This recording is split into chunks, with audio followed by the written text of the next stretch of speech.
Hello, and welcome to episode 9 of the Ironman completion series with me, LazyBoneZone.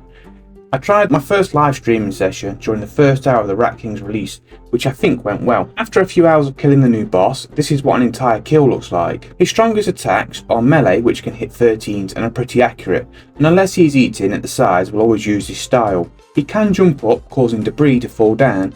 This is indicated by shadows appearing on the floor. The most I got hit by this was 22. You can avoid the debris by moving into a tile with no shadows. Every time Scurrius jumps up, a rock will always land on your tile and on multiple random tiles around the room. After 20% damage, he will start walking towards the cheese piles and eat, healing himself. Whilst he's eating, the rats on his back will attack with either mage or range. If he goes blue, protect from magic. If the green one shoots a gas cloud, use protect from range. The max hit from these is lower than his melee. You can choose to scream, which summons 6 smaller rats. These hit maximum 4 and will always hit 1 through prayer. I found the best way to deal with these is to trap them behind the boss and only kill the ones still getting to you. Once he reaches 150 HP, he walks to the centre of the room and will only attack with ranged or mage. However, he will jump a lot, causing many rock falls and often causes minions. This stage can be chaotic, but with a bit of movement management you can deal with him. I managed to get the first rat spine at 72 kills, taking roughly 6 to 7 hours. Fantastic!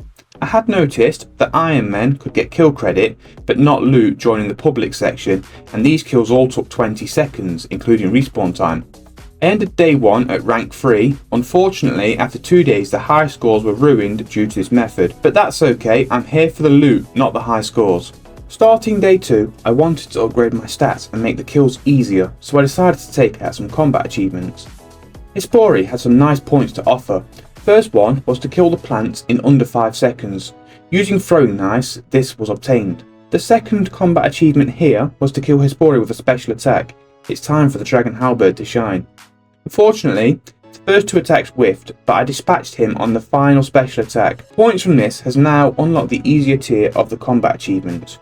You can claim these from Gommel outside the Warriors Guild. Each tier has more rewards, but from the easy tier 1, I only wanted the lamp, which I put into prayer. The next task was to complete Barrows 1 time to get the 20,000 prayer experience. I geared up in defensive armour, my upgraded Ivan staff, Tome of Fire and a Dragon Scimitar, and DDS for special attack. And then I used the Shades of Mortar minigame teleport. Running east from the teleport spot, I talked to the strange old man to get the quest and went about slaying each of the 6 brothers. I started at Darox, who is weak to mage, then Guffins, next was Arims, who I used the Dragon Dagger special attack on, followed by the Dragon Scimitar. Ideally it's better to use ranged attacks here, but my level was too low.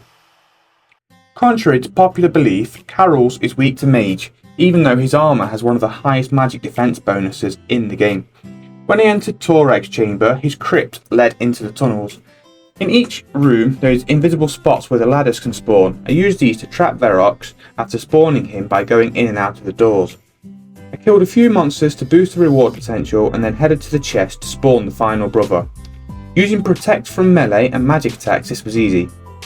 Looting the chest, I got some runes and the strange icon to give to the old man, so I exited the crypt and went to claim my juicy 20k prayer experience.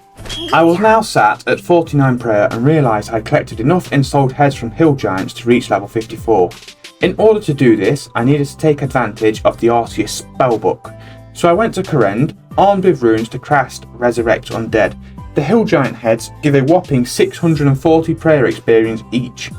Whilst editing videos, I trained AFK on sand crabs to get base 70 melee stats. Combined with the new prayer level and the rat bone mace, this was going to greatly increase the kill speed and efficiency at Scurrius the Rat King. I ended up getting my 3rd spine at KC 239. Very over drop rate, but not to worry, it evens out by the end. Since I'd already made the mace first, I only needed a U shortbow to make the bow, and a battle staff and some chaos runes to make the staff. Scurrius drops chaos, death and lore runes, both rune helmets, square shields and chain bodies, and adamant and rune arrows for ranging. Whilst killing this boss, I feel I'd learned his mechanics enough that I wanted to attempt and learn a new mechanical skill, which was prayer flicking. For simplicity, this is clicking the prayer you want to use 1 game tick before it's needed, and then clicking it back off as soon as possible. Originally, before I practiced this skill, I was only getting 1 kill on Scurrius before I had to reset my prayer and inventory. But towards the end, I guaranteed myself 5 kills each trip without using prayer potions, and my best trip was 8 kills. I could have done more, but the target I had set was hit. As this boss was very click intensive, I took some breaks to train at sand crabs to boost my combat stats, and I also went about completing a few gear upgrades. The first one, I completed the Hand in the Sand for access to the Wizards Guild. I fed King Awogwe some stuffed snake to get some rune gloves, and completed tasks on the medium Ardorn Diary for a prayer bonus on the cape I'm using. This went from +2 to +4. I then finished up 500 solo kills at Scurrius, and here is the entire loot obtained. I transferred the 13 extra spines into combat lamps with the Historian outside Scurrius' lair and chose prayer XP, gaining a whopping 45,500 XP. Nice! To end this week, I decided to gain another agility level whilst casting high alchemy on the runite pieces gained from Scurrius. This brings my cash stack up to a whopping 6 million, ready for starting kingdom management next week. The stats gained this week are as follows.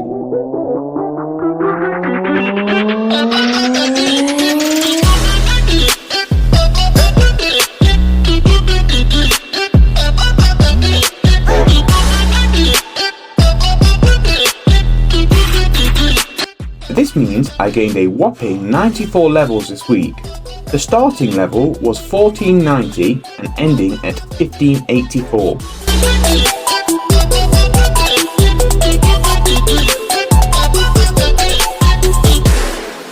Goodbye.